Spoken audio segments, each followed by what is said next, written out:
Around Eunice, the 20-year-old lady who last year found a date on Facebook, went on a first date, and after that she couldn't be able to, she became immobile. Yes, she's still limping and because apparently this man she found on Facebook invited her to, you know, a building in the CBD. They were having a date on the 12th floor. And then guess what happened? What happened? The guy tried to make moves. She was like, yo, I'm not doing this. I'm not about this. The guy pushed her over the 12th floor. Wow. And now she's a cripple. Damn, and I'm calling on all the ladies. This is 2021 with the pandemic and all the problems that we're facing. What are you telling the ladies, I'm telling the ladies, you guys need to play hard to get. You need to be unavailable. You cannot be the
voicing, even as we continue standing and talking about rape cases, we will also look at this other case and also give it the attention it deserves.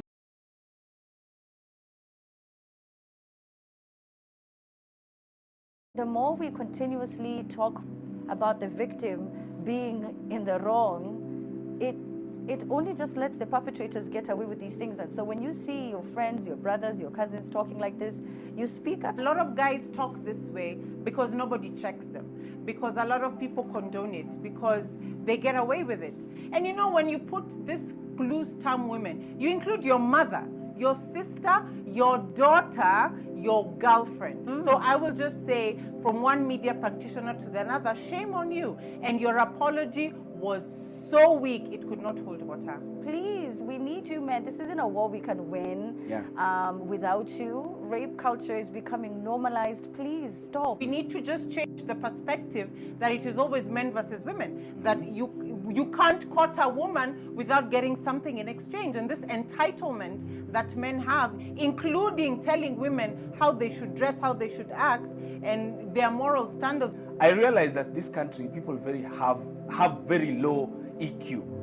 They do not know when to say things. Yes. Even if you think you have a point you want to say, at the point when someone has died, that's not the time to say it. And this happened even when Ivy died. One popular comedian went on Instagram, posted things about, oh, how ladies, it always happens. The moment we throw this thing to men, at you men are on one side and we women are on the other side, it becomes, there's something I call involuntary bias, where you as a man, since a man is the one who is being trolled now, I decide to support the man just because they are a man. Just because they are a man. If this is how they are thinking, maybe you should also start thinking about how do we change this sort of thinking, instead of just how do we stop them from saying it, because then it will change to, we will not say it, we still believe that is how it should be.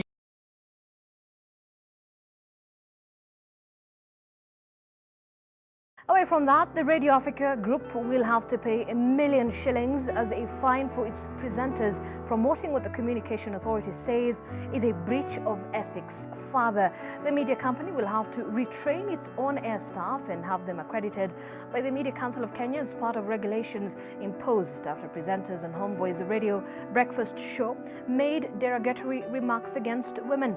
The show, according to the authority, has also been suspended for 6 months. The breakfast presenters are said to have publicly humiliated a woman who was sexually assaulted on the 25th March show that has also seen some advertisers pull out and the presenters sacked. In light of the gravity of the foregoing breaches, and given that this is a repeat violation, the Communications Authority of Kenya has taken the following regulatory actions against Homeboy's station. 1.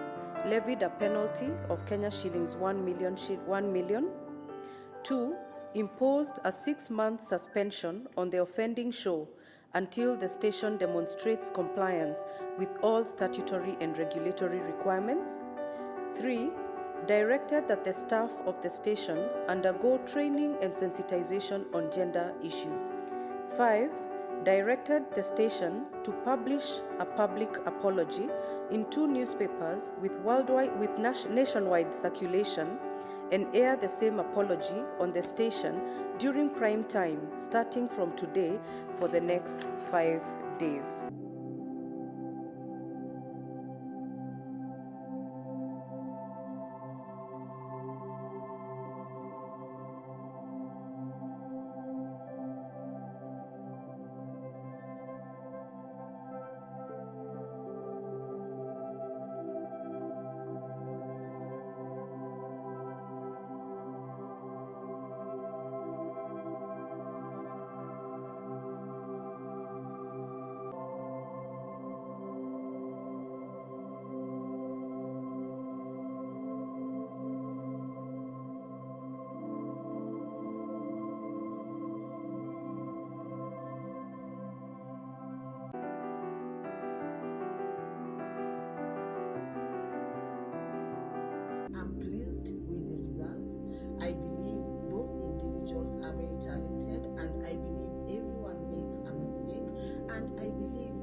right, so now as we move on to this final story, this has been a story that has been trending for the better part of this week, and I promise we're going to talk about it. This is a show called The Trend, where we talk about topics that trend, and we're not going to shy away just because some of us are trending. Now, before you can learn from any of your mistakes, you have to accept full responsibility for your role in any outcome. That can be very uncomfortable sometimes, but until you can say that I messed up, you are not ready to change. You are not, and it could be very challenging. While you do not want to dwell on your mistakes, reflecting on them can be productive. You have to ask yourself a couple of very tough questions. What exactly went wrong? What could I do better next time? What did I learn from this? This week, Kenyans on Twitter took to Twitter to give their thoughts on the matter with their usual humorous takes on this. But I must say that this week has not ended well for me and some of the names in the industry. It's very unfortunate that my name was dragged and pulled among some people who had a lot of receipts and a lot of proof that they are, you know, just not very easy to work with. They were. There were email exchanges, there were screenshots, there were quite a number, I mean, of things to sort of like just direct people into thinking that they were a certain way. And my name being dragged into it was, you know, I mean, it was quite unfortunate. And if there's anyone out there who I've ever encountered who felt like I was mean or, you know, I didn't give them the kind of reception that they had expected, that I apologize for. But toxic I am not, and I do, you know, just show people a lot of love, and social media just I don't know. Let me just real quick go to Mariam before we wrap up. Mariam, Kwach, and then Cindy. What do you guys have to say about this? I think, so for the most part, I agree with what you've said. The truth is, sometimes KOT is a very interesting place. There were real issues that were brought to light, and there were things that were discussed like online, and there was a lot of things going on about accountability and issues like that. And then there's also that thing of just someone spinning a web out of nothing really, and then that becomes a trending topic. I think it comes with the territory of being a person of interest. But that being said, I don't think it should divert from like the bigger issues that were being discussed. And I don't know if headway was being made. I don't know who's supposed to make the headway. I don't know who's supposed to find like the middle ground and the solutions for these types of things. It's kind of an open-ended question. But in the end, some days are just not your days, and you end up being in wahala that's not yours. You know, you're minding your business, you're going about your day, and then boom, it's like #1 on this. But I will say that there are serious like underlying things that need to be addressed in workplaces all around like the country, all around the world. Anyway, it's capitalism. But sometimes it's just not your day, and people just want something to talk about. And sometimes you can be that. On Twitter, every day there's a main character. Hope you're not it. Cross your fingers. Pray you're not it. But sometimes you are it, and you just put your head down and you wait until you get through the eye of the storm. Yeah. So, super dramatic eye of the storm. Quite. I think it's a really tricky situation to, you know, in one culture class I was in some time back, they were saying that it's really a tricky balance where you have to have a right of reply while at the same time not doubting a person explaining their experience. It's also very possible as a person to miss when someone says that something has happened to them and you as a person had zero intentions to do something wrong. It happens to the best of us, where you're just in a rush and then someone says hi and you're like, you remember when we were talking about the Butita story here some time back, when someone said, oh, Butita asalimiangi watu, hakunisalimia, I was in sijui nini akanisalimia. It could be just a thing of, I was busy doing something else, and then something happens to you. So this other person already feels that they have experienced something that you, as the other participant in this experience, does not realize. That's true. Yeah, that's true. So if that happens, then maybe you who's now like now Amina, the way you are in the public light now, you get to not receive you don't get the favor to receive. Natural justice will not give you a right of reply. It will not. So if someone felt like that, it's also upon you, the way you've said that maybe you take it in and take a moment of reflection and say, if I was this way, then I'm sorry, I should have been better. But if also you are just a person on KT, real quick, because Cindy has to also speak. Finish. Also, maybe just as I finish, also KOT, as you address these things, don't just be a hater with no cause. Please address the issue, not the person. All right, so Cindy, 10 seconds. I think it moved away from the reason why this whole topic started. A young man unfortunately lost his life in such a tragic way, and it's textbook psychology to try and justify things by looking for a scapegoat. And it's always easy to distract away from the fact that, you know, people have mental health issues. People need to talk about when they're going through stress, and we need to make maybe counseling more affordable and counseling not so religious based, because I understand a lot of free counseling is religious based, and the one that, you know, is psychosocial is the one that is charged. Let's focus on that, but let's not divert the topic and then drag people's names into it. Is it something that should be discussed? Yes, it is. But unfortunately, the way Kwacha said, and also Maria Mercy Marianne has also mentioned Cindy, Not two, Mercy. three, Not two, Nicola. Cindy, are you done? One. All right, Cindy, real quick. Am I toxic as someone I've worked with? I've worked for the with you past for like, 12 there's no, years I've worked now? with you for like 12 Am I years. At yes or no? Homeboys. Yes or no? Saa zile walikuwa na Yes or Katiana. No! No. I would also like to express my messages of condolences to Alex, his family. Right. He passed away. He worked at Capital FM. I left Capital a year and a half ago, and he was an incredible producer. Thank you so much for watching the show. Once again, I am very sorry to anyone who feels offended by anything I've ever said or done. I'm an amazing person, and it's just too many lies, but it's okay. I guess I can never win.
It brings the whole crew. That's Jay-Z. No. We got so much love, man. No, I'm just saying it is. You've said hip hop, and I've tried to. He's not from Africa. No, what you mean? Half of the artists, even who are in the States, do that as well. I said BET Awards, right? Did I not say that? Yeah. I'm just saying, why can't one person just come? Kwani, you need a hype man. You need somebody to hold your hand. You're not confident enough, Smalls? Eyo, mtu wangu ni aje manze. Tumetokea Capital FM. I go by the name of Smalls, Little kama kawa. Ama vipi, na represent hip hop hook up, na represent washamba wenza. I represent Kenyan hip hop, and most of all, I represent Kenyan music manze. Ama vipi? Big up manze to Capital FM 98.4 for hosting us today manze. Unajua, big up Joe Mushiri for this interview by the way. Unajua, alafu hiyo story ingine manze na Miss Mandi and all that, I didn't like that at all. As I said, I'm disappointed man.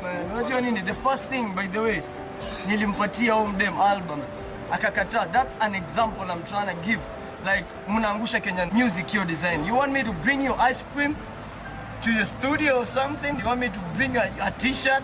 No, umekuja na mazuri, or you've just come empty-handed. You know, first of all, I want to say this. Yeah. If none of you brought any gifts, y'all are whack. It's the truth.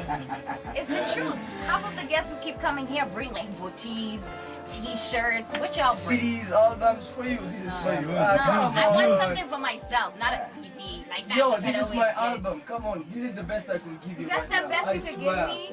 The best I could give you right now. That's a meal voucher, and a peck maybe. I don't want to pay. Sawa, Nah, shika album. No.